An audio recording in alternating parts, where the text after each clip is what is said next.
I'm prolific, so gifted. I'm the type that's gon' go get it, no kidding. Breaking down a swish in front of your building. Sitting on the steps, feeling no feelings. Last night it was a cold killing. You gotta keep the devil in his hole, but you know how it go. I'm front line every time. How's it going, everybody? It's Jeremiah, founder of the Hoopery. It's Joel Jones, founder of Get Better Hoops. And we're here to do an interview explaining our donation towards the Get Better Hoops program from our Equality Collection and to tell you guys more about the Get Better Hoops program.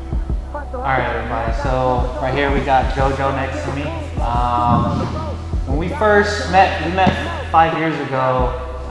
We got invited to one of his first camps down south in San Diego, and when I went there, I saw, it was when the Hoopery just started as well, so it's cool that we're doing this interview because back then it kind of showed, you know, where we started, and then today we get to talk about kind of like where we are now and kind of tell more about his Get Better Hoops program and more about the story and the mission behind it.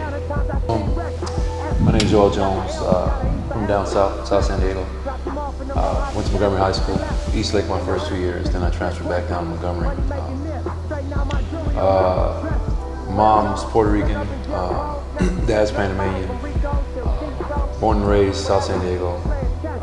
Played basketball, played baseball, played football. Pretty much growing up down South San Diego. I only played 1 year varsity basketball. At East Lake, I played freshman on the second team, and then I played JV my sophomore year. And then I didn't play my junior year because I transferred. Okay. And then so I pretty much just played my senior year. So Get Better Hoops pretty much is, you know, I just told you a little bit about my high school career. Right. It's about kind of just perseverance, kind of just keep pushing. I never thought I would go play Division I basketball. I went to junior college. A lot of it's just pushing and kind of knowing how to pick yourself up. And that's what we kind of teach these kids, where, you know, life isn't always going to be easy. You have to just pick yourself up and keep moving. First started with Carlo, does our media. He wanted to do stuff on YouTube for training stuff. That's when I was still playing. This was back in 2013. So I started with Carlo, and then it actually started as an inside joke.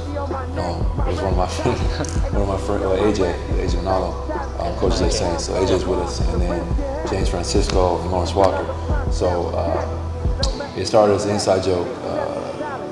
He was single at the time, and he was like, "Yeah, you know, I met this chick, and, yeah, man, but she has braces." And I was like, "Oh man, you know, it is what it is." He's like, "Yeah, man, I can't blame her. She's just trying to get better." And then we started laughing about it. And then it became, well, I saw this one person at the gym, or this girl at the gym, they're just trying to get better. And then so he asked me, "Oh, what'd you do today?" "Oh, I just got to the gym, just trying to get better." And then it just got kind of, you know, universal. Yeah. So then 2013, my mom passed away. She has a heart attack. And then my dad passed away in 2005. So yeah, that was huge for me. So my friends knew I was going through it. And I was like, man, you know, we should start training kids around our way. Give them the things that we never had. So I bought a whole bunch of equipment. Went down Montgomery Waller. We got time at Montgomery Waller. They let us use the gym like 3 or 4 times a week. Yeah. And then that's how guys, you guys started up with us. We had a big high school group, and then a bunch of little kids. So we were there all the time.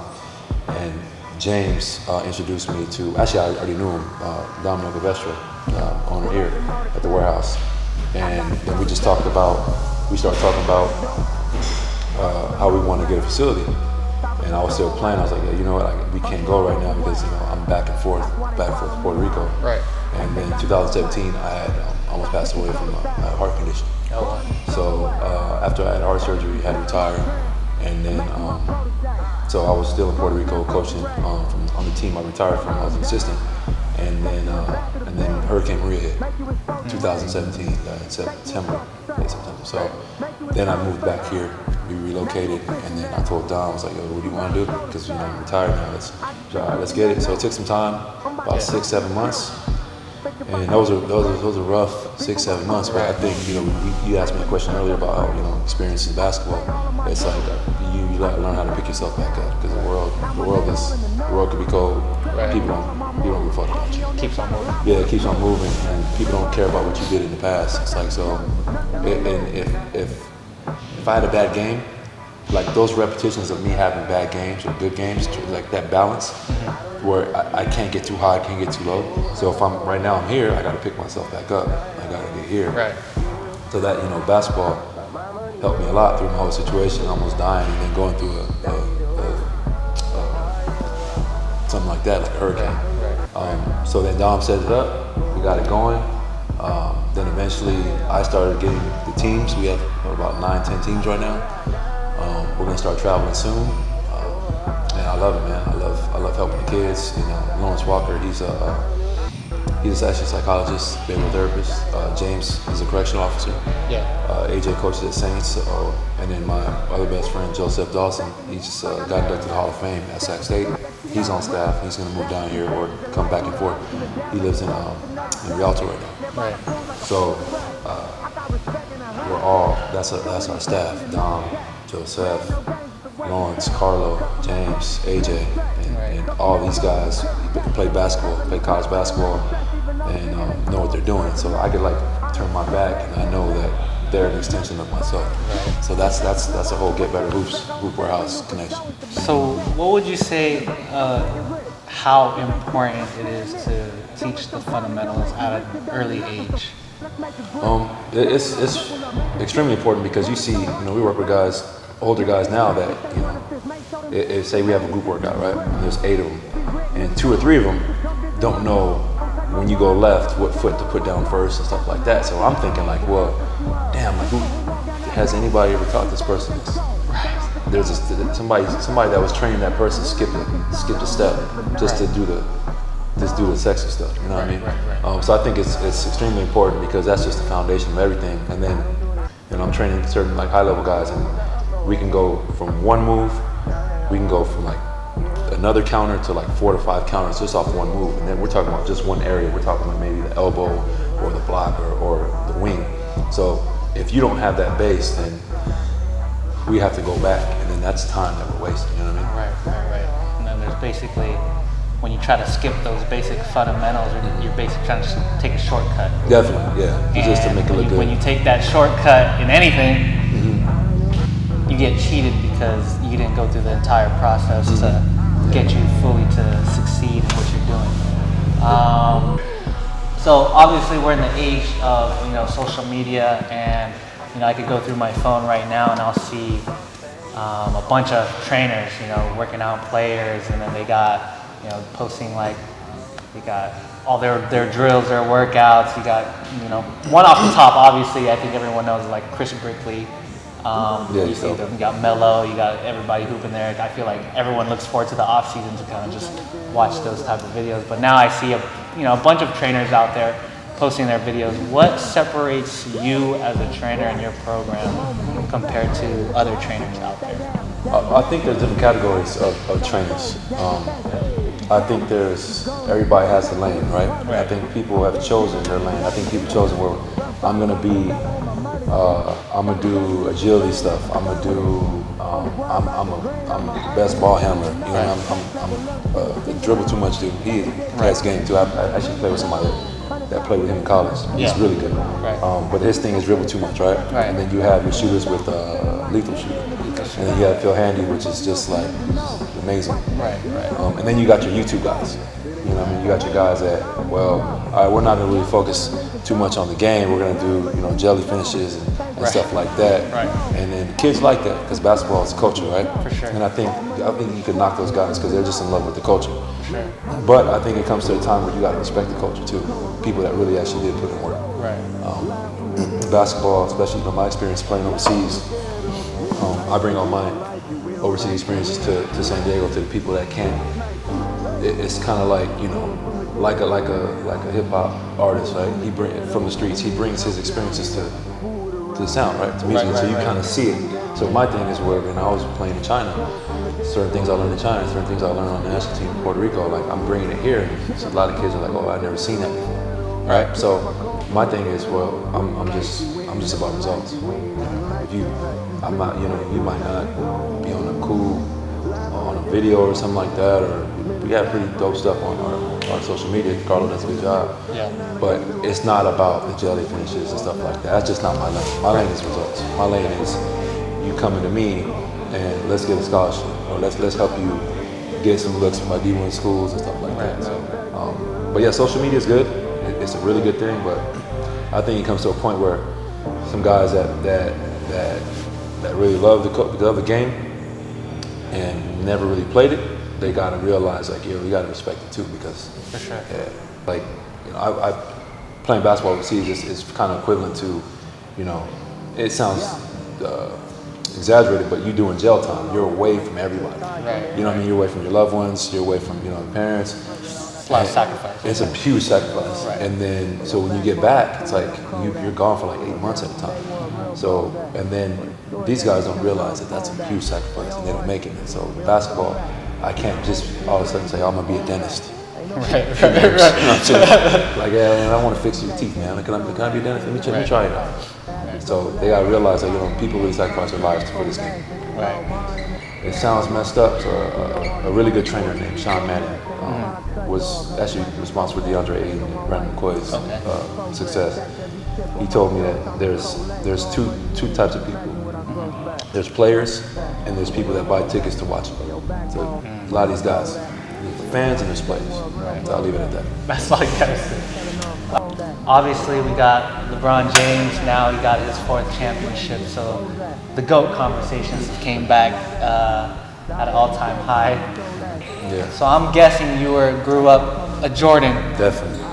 You got the J's on. Definitely. I don't have the Kobe's on today, but I grew up in the Kobe era. Yeah. Right. So we got 2 different eras. No, not really, because I played in the Kobe era. You played in the Kobe era. Kobe was like, Okay. It's perfect transition for me. Perfect. Okay. So GOAT conversation. Out of the 3, MJ, Kobe, LeBron, how would you rank them today? So GOAT. let's not talk about numbers. Let's talk about why do people play basketball, right? Play basketball to win, right? I'm talking about championships. 6-0 is pretty much sums it up. And Kobe, the thing about Kobe, with Michael Jordan, that was a different era. It wasn't social media. You didn't really know too much about his personal life. Okay. And then you got, social media was kind of introduced when Kobe was kind of going out the league. And then LeBron is just, they're different eras, right? Right. But when it comes to the tough game situation, like honestly, who would you out of the 3, right? What 2 would you rather have with the ball in their hands? But LeBron, I don't think they're all the same. They're different players. I think LeBron is a hybrid of a lot of players. I think he's Magic, a little bit of Jordan, Oscar Robertson that's older. He's like a not new improved, but just a bigger Oscar Robertson. But he's So I'm guessing LeBron's number 3. Yeah, definitely. Definitely. So he's a dog, man. He's a dog. Just you can't. I don't understand why this is even a question to people. Even the Kobe MJ. Oh, I like that. I give it up. I give it to Kobe. I give it. Oh, he said it. No. See, that for me, I got. They're gonna get mad at me. I got Kobe number 1. All right. And I would say a little biased, but MJ, LeBron, and I said, you gonna get mad at me. He gonna get mad at me. I said if LeBron gets back-to-back next year, It doesn't matter. Don't. To me, it doesn't matter because you've lost so many finals. You know what I'm saying? I mean, but that doesn't say that he's greatness overall. The greatness, the greatness overall. Yeah, we're talking about flawless. We're talking about, Exactly. And at the end of the game, when it matters the most, that last shot, who you want. When he has the ball, I'm just not as confident. When Kobe had the ball, I didn't watch MJ like that. I was too young. But when Kobe had the ball, I was just, even we were down 20, I just had a confidence we would win a game. LeBron, I'm like, shit, we might actually lose this game. Yeah, it's different. It's different. But like when LeBron retires, everybody's gonna realize how special he is. Oh, absolutely. So I'm not gonna take anything away from him. He's amazing. But when it comes to like cleaning and like finishing up a game, it's definitely Michael Jordan, and then it's definitely Michael Jordan. Yeah. What's your favorite shoe to hoop in? The Kobe 4s, the Pro Tros. Oh, the Kobe 4s. Jordan 10s, and the Hirachis, 2K4 Hirachis. Okay. Actually, Yeah, those are my favorite. 2000, yeah, the Huaraches are dope. But the 10s, I actually played in them in China. I had like 2 or 3 pair, and I had them for the whole season, and it's just amazing. But the Pro Trolls were my favorite. That was actually my first low top shoe, and I never really played with ankle braces or tape, so they were super comfortable. They lace nice, grip is amazing. Right. So I had about probably at least like 8, 9 of those in my whole career. Yeah. So who is your favorite artist to listen to right now? Right now and back in the day, Growing up, or all time. Yeah. Shit. Excuse my language. Nipsey for sure. Yeah, like I got For sure. a 50 song playlist here that I listen to before the classes because kids and parents don't really care too much about it. But yeah, Nipsey is like probably my favorite artist of all time. Him and Jay-Z. Yeah. Jay-Z growing up for sure, especially when I was playing. I liked R&B, but playing wise, like we're working out, like when I hit the weights or I'm going to run. Yeah. Either podcast or Nipsey. Podcast. Yeah. And my favorite song, like probably of all time, is Victory Lap. That's Victory Lap. That's my favorite song. He was I had 3 people I want to meet in my entire life. It was Kobe, Nipsey, and Gary Vee. Gary Vee, intense. Yeah. Those 3 most top inspirational. Every day I can fucking feel like shit, not motivated. I can listen to either a song, watch a Kobe video, or a Gary Vee podcast or something, and then it just picks you right. It's all a mindset. You know? I think with my 3, I met Kobe. I was with the Defenders 2006, and we practiced at Toyota Center. Nice. And just to see him, his whole routine, and I remember we got done with the practice, and then so they took the floor afterwards, and they were practicing, and I kept hearing stuff in the weight room like chains, and then they were warming up, and then when they got to the plays, 5-on-0, started running plays, Phil Jackson whistled, and then Kobe runs out, drenched, sweating.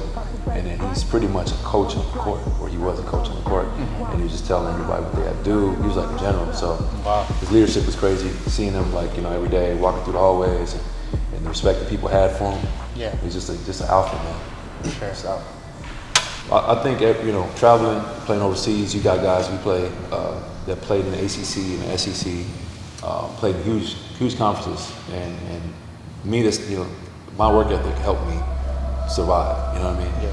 So I'm asking these guys, hey, where are you from? And a lot of these guys, Alabama, New York, Miami, Texas. And I'm like, they're like, where are you from? I'm like, San Diego. And then you always get that same reaction. It's like, oh, right. San Diego ain't shit. Right. Straight up. Right. So that shit like made me mad years. So I got all that bottled up. Right. And James is big on this, on people respecting.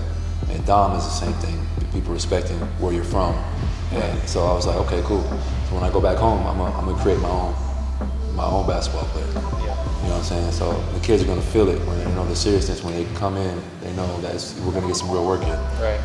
And that's one of the hashtags we just started using, real work, because they have no idea what goes on in the world. Right. There's freaks out there, 6'8", 6'9", 7-foot wingspans. You better go harder than that, because when you play against some real competition, like in the EYBL, it's gonna get real. So my thing is it's not even about repping San Diego, it's about whoever comes in contact with me, I get them prepared for high level basketball and life. Right. Yeah, I mean, I think that's dope, and the reason why, the purpose we wanted to do this interview was to share the entire background of how the program started, and to share his story. These are things I didn't even know about. His parents, the heart surgery. Like, for me, that makes me, proud to be able to put, forth of our collection of standing for, social injustice, and at the same time giving back to the community, and sharing your story with the entire community and the whole Hoopery and your Get Better Appreciate you, man. program. So. We came out with our equality collection with our Shoot Hoops Not People, our equality, and our Enough is Enough t-shirt, and we decided that the proceeds to that collection leading up until December, we're going to donate to the program. we wanted to ask you how, or what is the message you were trying to give about equality in America? I think it all comes down to empathy. Just related to basketball and training, Right. especially as a coach or trainer, it's like you see a little kid, messing up. You can't judge that kid because you don't know. He doesn't know. Right. So it's like, man, I don't want to talk to that kid. I already told him 5 times. You know what I mean? But then what do you gotta do? You gotta stop and be like, hey man, like you were fucked up like that too one time. Like you weren't that good at one. Like think about that person. Yeah. I wish the world was as simple as how it is to train people, because I can't teach you as a white person. I can't teach you how it feels like to be in my body. Right. You know what I mean? I think the only way, certain people, and not just white people are racist, all people are racist, but just try to realize how it feels like to get in your car and realize something can happen at any moment. Right. And my mom was Puerto Rican, but she wasn't black. My dad was black, and she gave me the talk about getting in the car and watch out when you're driving and stuff like that, because how could somebody like that know that it's that bad for black people? You know what I mean? So my mom was very empathetic, really amazing heart, amazing person, and that's how I try to share it to these kids, care for each other, and just show love to everybody.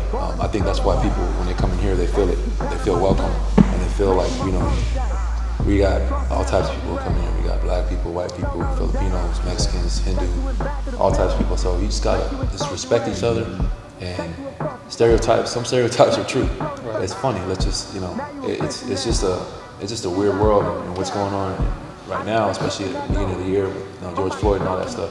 I think these things have to happen. I think conversations have to happen For sure. to get to talk about the elephant in the room. And I don't understand. I just really never understood racism. Maybe I don't know if it's envy. What you said right in the beginning was empathy, but not empathy, but lack of empathy. Yeah, lack of empathy. Yeah. For human beings. Like, I mean, it's important, like you said, to have these conversations. I've been having a whole lot of these conversations, outside of the brand, with my followers, supporters, with family members as well. Everyone has their opinions. I respect that, right? But at the end of the day, it's just having some empathy, or a lot of people have a lack of empathy towards others, and I feel like that's one of the main biggest reasons that is causing this kind of division that you see going on today. But right now, I think it means a lot to me, and this is the reason why we came out with these designs, and we were able to donate to the Know Your Rights camp. But now it's always been a mission for me to give back to the community. So right now, I want to thank you. I appreciate you, man. For sharing your story, allowing us to come in here, check out the gym. It's amazing.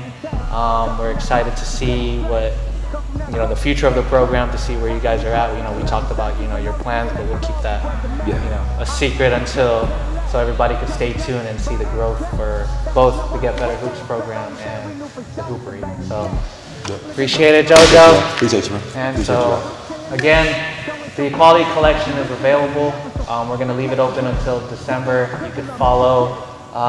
What's your tag? Get Better Hoops. What? Get Better Hoops, and your personal. Damn, I don't even remember, man. It doesn't matter. We'll add it. We'll add it in there, and then you can follow Jeremiah_Hoopery and at the Hoopery. We'll continue updating you guys. We'll do another video with the actual donation video later on. So thank you for listening.